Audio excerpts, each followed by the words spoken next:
আসসালামু আলাইকুম ওয়া রাহমাতুল্লাহি ওয়া বারাকাতুহু। আমাদের এই ভিডিওটি যারা দেখছেন সকলকে আমরা একটি বার্তা দেওয়ার জন্য এখানে উপস্থিত হয়েছি।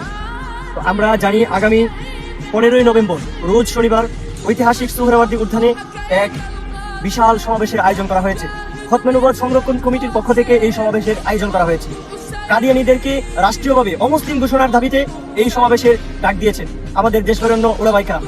তো আমাদের এই সমাবেশের মধ্যে দেশ এবং বিদেশের অনেক দেশবরেণ্য ওলামায়ে কেরাম এবং ইসলামিক স্কলাররা উপস্থিত থাকবেন। আমরা সকলেই ইমানের দাবিতে এখানে উপস্থিত হওয়ার চেষ্টা করব। বিশেষ করে আমরা আমাদের রাষ্ট্রের কাছে এটাই আবেদন থাকবে যেন এই কাদিয়ানীদেরকে রাষ্ট্রীয়ভাবে অমুসলিম ঘোষণা করা হয়। আমরা আছি, আপনারা আছেন তো?